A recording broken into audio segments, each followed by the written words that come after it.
Menteri Pariwisata dan Ekonomi Kreatif atau Menparekraf Sandiaga Salahuddin Uno akhirnya menginjakan kaki di Wutung, Papua Nugini dan berkomitmen penuh dalam meningkatkan kunjungan Wisman lewat PLBN SKO Jayapura. Menparekraf Sandiaga memuji pelayanan di PLBN SKO ketika dirinya mencoba melintasi perbatasan dengan berkunjung ke Kampung Wutung dan mendapat sambutan hangat.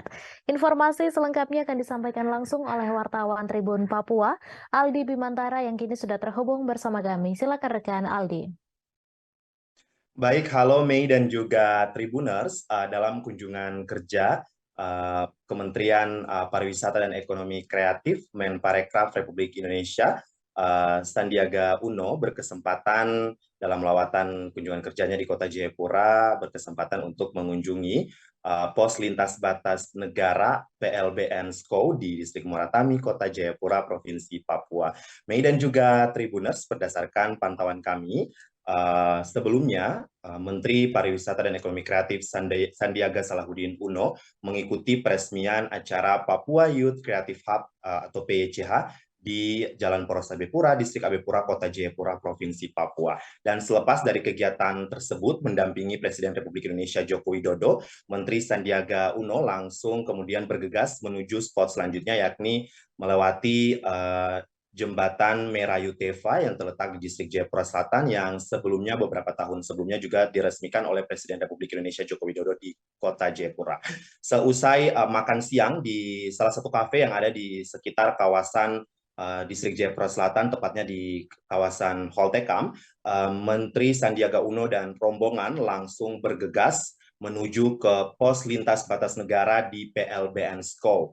Dan setibanya di PLBN SKO, tepatnya di depan border masuk, ya, tulisan tagline pos lintas batas negara SKO Wutung, Papua Nugini, Menteri Sandiaga Uno disambut oleh Kepala PLBN SKO, Yan Z. Numberi, dan langsung Yan Z. Numberi melakukan prosesi adat singkat untuk penyematan Marga Numberi kepada Menteri Sandiaga Uno, dan langsung diterimanya dan suasana terjadi begitu hangat begitu ya, bagaimana kemudian kedekatan antara salah satu tokoh Papua yang dihormati bersama dengan Menteri Sandiaga Salahuddin Uno. Dan setelah itu kemudian Menteri Sandiaga Uno melanjutkan perjalanan ke dalam pos lintas batas negara dan melihat bagaimana kemudian masyarakat, baik itu masyarakat Indonesia maupun dari Papua Nugini, melintasi ya jalur perbatasan yang ada di Kota Jayapura, Provinsi Papua ini. Mei dan juga Tribuners, setelah itu uniknya Menteri Sandiaga Uno juga langsung mencoba ya melintasi perbatasan antara Indonesia dan Papua Nugini melalui PLBN SKO ini, dan langsung bertemu dengan menyapa warga perbatasan ya yang ada di Kampung SKO. Kemudian ia juga mencoba beberapa jajanan-jajanan lokal khas dari Papua Nugini yang merupakan produk-produk dari Papua Nugini seperti pisang, kemudian ada minuman kaleng begitu ya. Dan pada saat ketibaannya di Kampung Wutung yang merupakan kampung dari Papua Nugini yang berbatasan langsung dengan Kampung SKO di Indonesia, Menteri Sandiaga Uno menyampaikan komitmennya untuk meningkatkan jumlah wisatawan mancanegara di Indonesia, khususnya yang nantinya melalui jalur pos lintas batas negara di SKO Jayapura, Provinsi Papua. Dan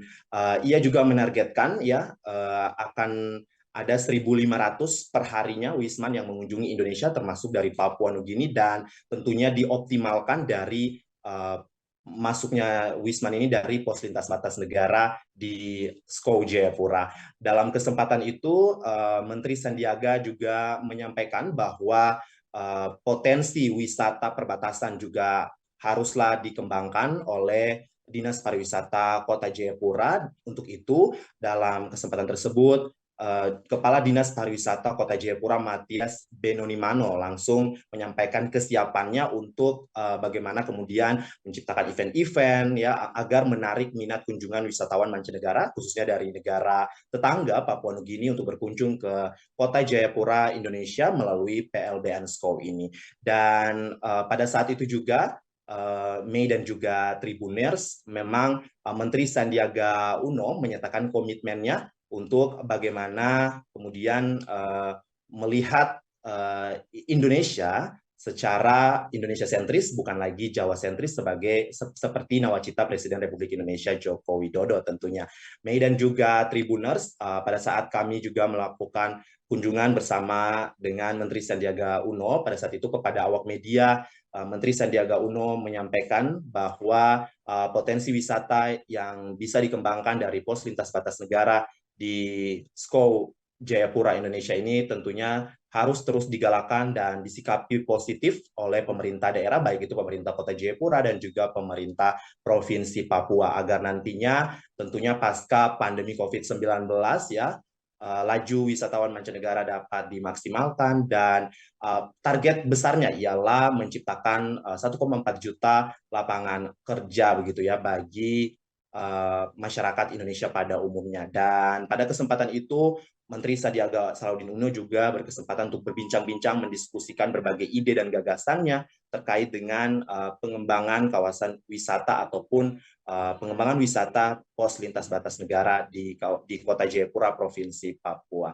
Mei, demikian laporan singkat saya terkait dengan kunjungan Menteri Pariwisata dan Ekonomi Kreatif Republik Indonesia Sandiaga Salahuddin Uno di Kota Jayapura, Provinsi Papua.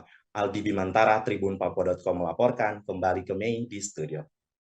Terima kasih rekan Aldi atas laporan Anda. Dan Tribuners, wartawan kami juga telah menghimpun wawancara dengan Menparekraf Sandiaga Uno. Berikut tayangannya untuk Anda. Biodiversity, keragaman hayati, keragaman flora dan fauna ini banyak menarik wisatawan. Sebentar juga kita mendapat lampu hijau dari dinas pariwisata, kita akan mulai pasarkan lagi karena minatnya banyak sekali. Terima kasih sudah nonton. Jangan lupa like, subscribe, dan share ya.